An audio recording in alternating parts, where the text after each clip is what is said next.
Tangwala Tastile, hi everyone. I'm Namgit, and on behalf of the Tibet Society and in collaboration with Londonney, we are with Carmen Lau, a distinguished Hong Kong activist, key leader in the Hong Kong Democracy Council, and she's with us today as we discuss His Holiness's latest book. We'd like to hear more about who Carmen is and why it's important for Tibetans to listen to, understand, and work alongside Hong Kongers. So, firstly, thank you so much for taking some time, and please introduce yourself. Hi everyone, just today. I'm Carmen, and I'm 30 years old, and I used to be a politician in Hong Kong, and yeah, I'm now went into exile. I went into exile in London 4 years ago, because of the political persecution that the Chinese and the Hong Kong governments implement and oppress the Hong Kongers after 2019, after the national security law. And yeah, and I'm now an activist in exile and being wanted by the Hong Kong government with $1 million Hong Kong dollar bounty on my head. Wow. Yeah. So to begin with, you mentioned that you were born and raised in Hong Kong, and it's only the recent years that have seen you in exile in London. Mm-hmm. What was it like growing up in Hong Kong? So I was born in 95, and in 97 there was the transition of sovereignty. Although before the transition of sovereignty, as Hong Kong as a British colony, we didn't enjoy 100% of freedom and democracy as well. But then we did had a chance in my formative year to learn and to know the world in a quite critical way, and especially when there was still freedom of speech, where most of the people in the world respect that. But I think it's after the transition of sovereignty, but then the situation actually deteriorates even faster after, I would say, 2008, after the Beijing Olympic, where the Chinese authorities found that they became visible in the world or in the international stage. So, and also there was a time when I was, started to think about, as a Hong Konger, what do we actually want? And there was a few of the student movements in 2012, and then 2014 there was the umbrella movement.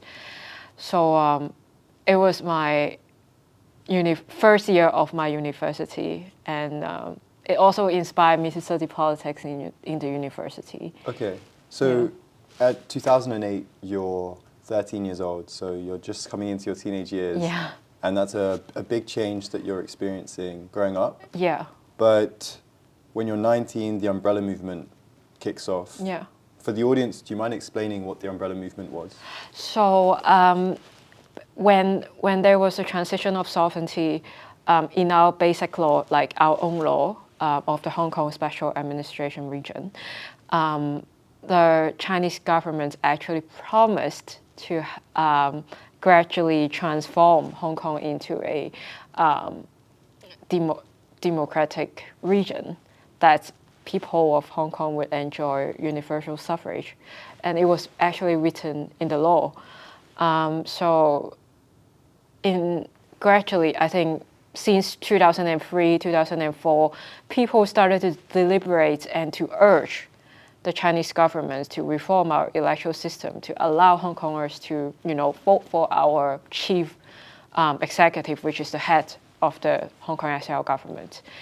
And but then, the promise that once promised by the Chinese government shouldn't, it never came true, and they wouldn't keep their promise, as we can see from the book, right? And so people went on the streets. For the first time, there was a massive protest in 2003, urging for universal suffrage.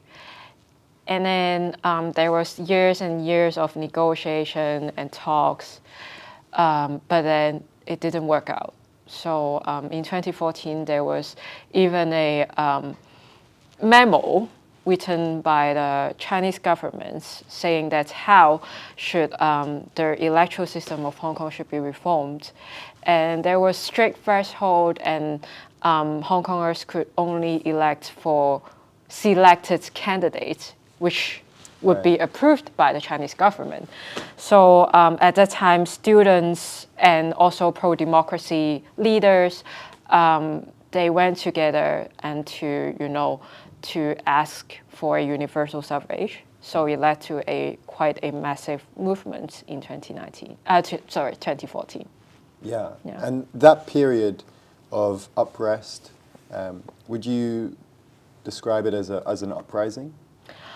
For me, I think uprising, this term, I think it would be more implicable to our movement in 2019, because in 2014, it was mostly peaceful and people didn't, fight back for any police violence or, police brutalities. But in 2019, because we are seeing a lot of oppression, like violent oppression from the police and from the authorities. So I think uprising, this work, would be more applicable to our 2019 movement. Yeah.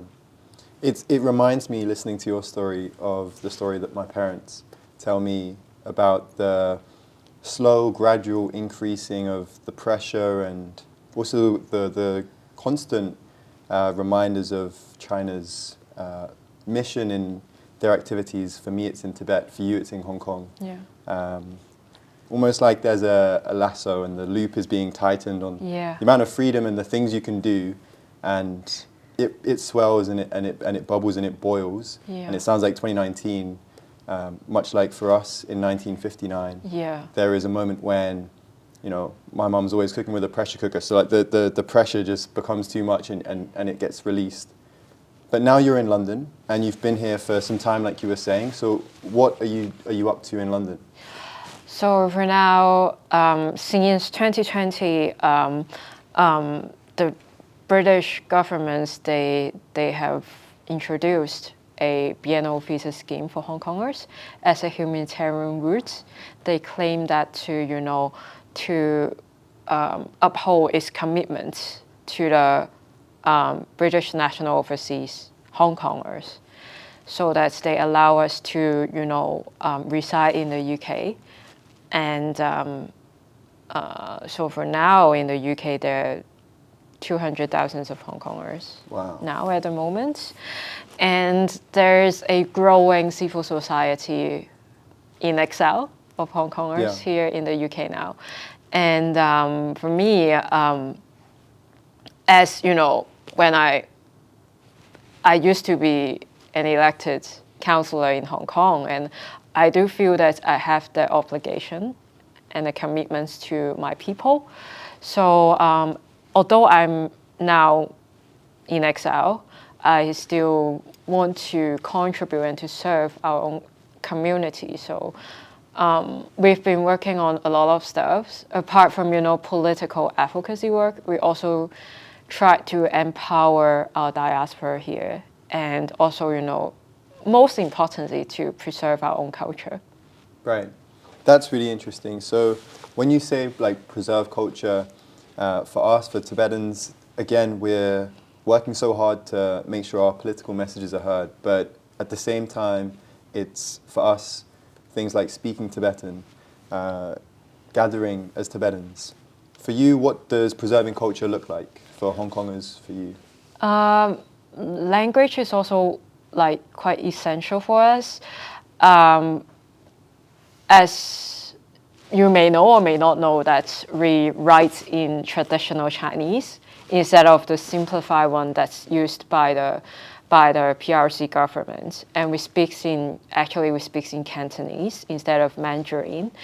But now inside of Hong Kong, students are forced to learn Chinese in Mandarin, and they are also forced to write in simplified Chinese. So it is quite important for us, kind of like the last generation that was taught under our own language, to, preserve what we had in Hong Kong. Wow. And especially went into exile, since inside of Hong Kong, we also speak English. So the young folks now who, came to the UK with their parents, I think we are facing a dilemma that they integrated so well that they don't want to speak Cantonese and they don't want to learn about the culture of Hong Kong. I see. Because they speak English in So an well, English-speaking yeah. country. Yeah. Right. So what are kind of the ways that you're working around that, making sure, like for here as well, we've got Tibetans, young and old, but yeah, young Tibetans who speak English, go to English schools, Yeah. and to make them speak Tibetan or to encourage them to is, it takes some work. So what are you up to for that? Well, I think that we are learning from you guys because, there's a lot of, student mobilized activities or societies of Tibet in the UK or in everywhere in the world. And I think we haven't go to that stage yet, like as Hong Kongers. And for now, we organize cultural events. I actually co-founded a Hong Kong cultural festival called the Hong Kong March. But then I think there's one tendency of Hong Kongers that we have a lot around food. So people tend to use food culture to promote Hong Kong's culture. But the language bit or, the history part, I think there's a lot of thing that we could learn from you guys as well. Yeah.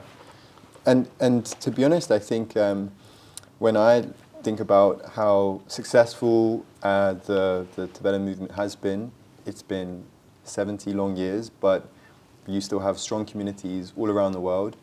To me, I think part of it is because we have a key central figure that groups all of us together and is also the author of the book. To be honest, we should acknowledge him as well as some of the work that Tibetans do for why we all still preserve our culture today.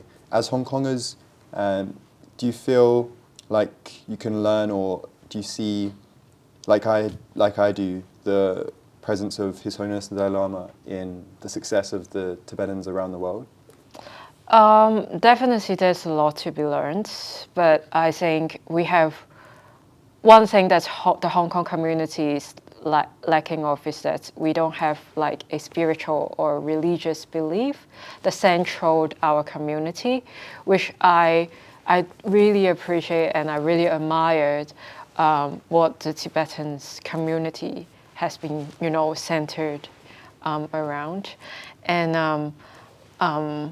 I must have to say that I had that privilege to visit Tibet when I was in universities. Wow.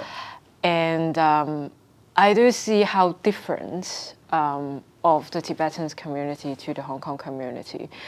I think it's because of the religion to empower the community. And that's the essential parts that the Hong Kong community is lacking of. And but it's quite, because we don't have like a unified religion. So that's what we see as well as a challenge or an obstacle. When you went to Tibet, do you remember like what it was like? Well,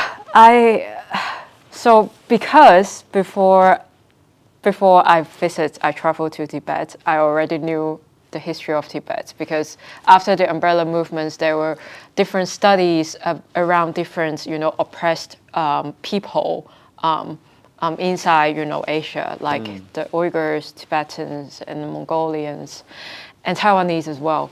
So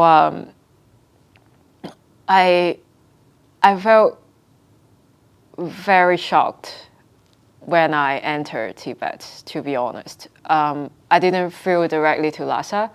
I went by car, van, from the China border. And because as a Hong Konger, we were kind of like very sensitive if we want to, visit Tibet. We would be treated as a foreigner by the Chinese authorities and the law enforcement as well. So I was so privileged enough that some of the Tibetan inside, they are willing to cover us. And, for example, in the hostel, we were actually being closely surveilled by the police, like the Chinese police. But then we were managed to be able to, see something that we weren't able to see inside of Tibet because of the support of the Tibetans there. Because it wasn't a great condition anymore. I visited there actually 10 years ago in May. Oh, really? So like 10 years ago of this time. Wow. And it wasn't great at all. A lot of police were around, even outside of Lhasa. So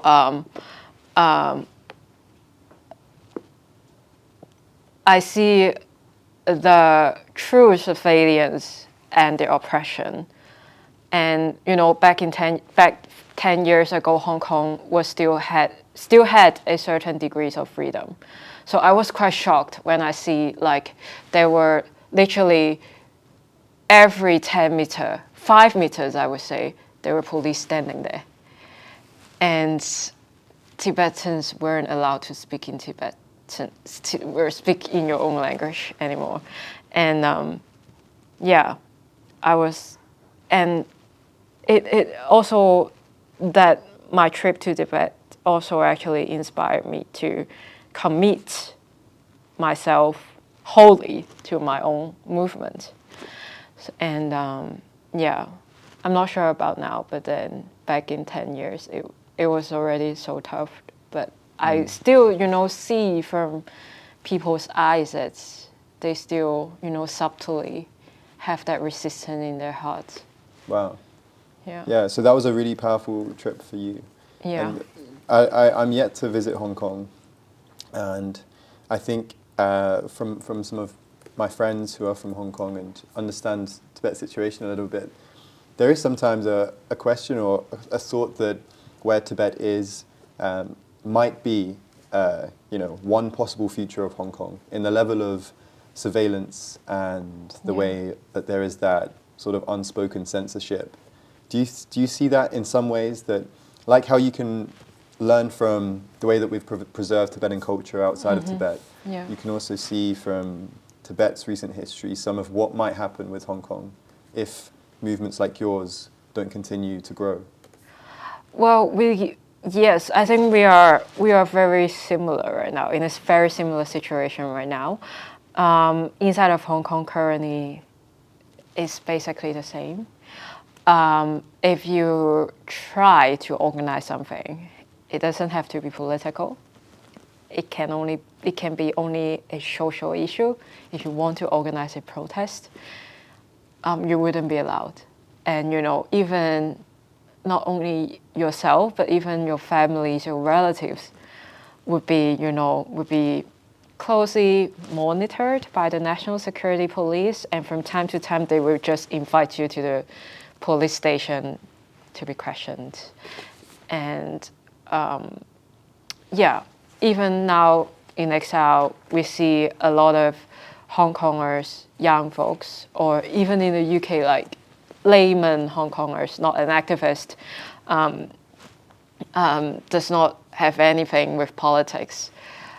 They will be so afraid of, being photographed or being reported by someone else for their appropriate speeches or words, and they would be so afraid of their families back home would be harassed.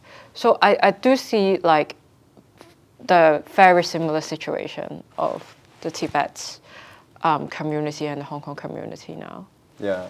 Given all of that, I wonder, like for you, reading His Holiness's book, how was that for you? I mean, so it was so tough for me. Honestly, I only read like 1/3 of it because it's quite hard.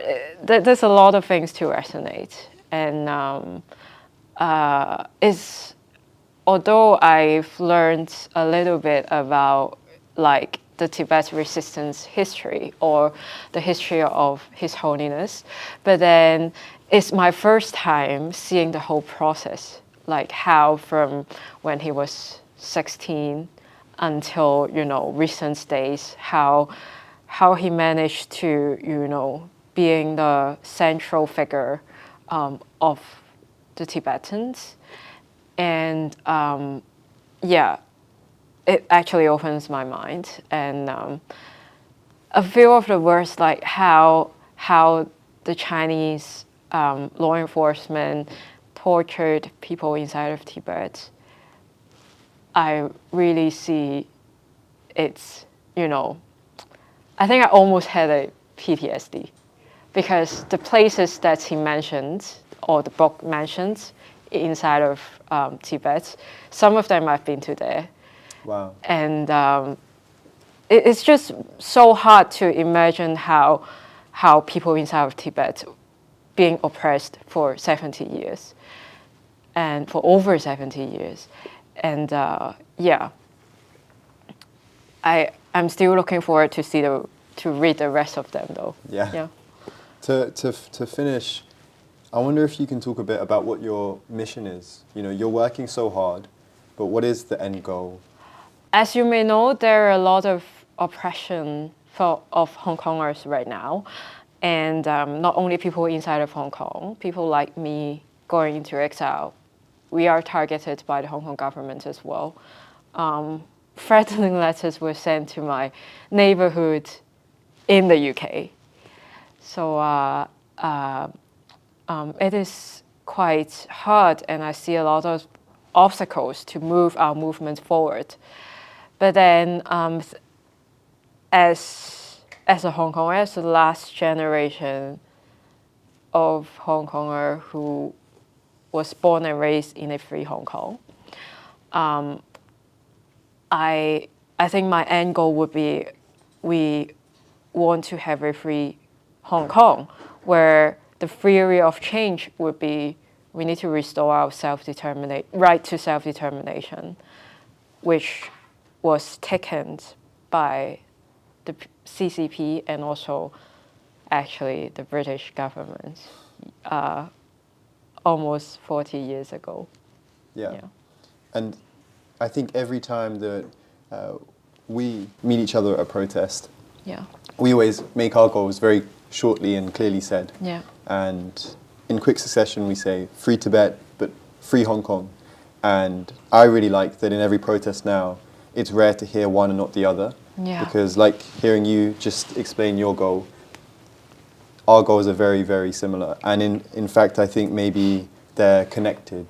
Can you really have a free Tibet when Hong Kong is still being persecuted? Yeah. Can you likewise have a free Hong Kong if Tibet is still being forced to listen to China's rules and dictates? Yeah. So, in wishing you all the best, I think I'm wishing also the Tibetan movement the best. And in fact, just the continuation of our cross-movement actions. So, yeah.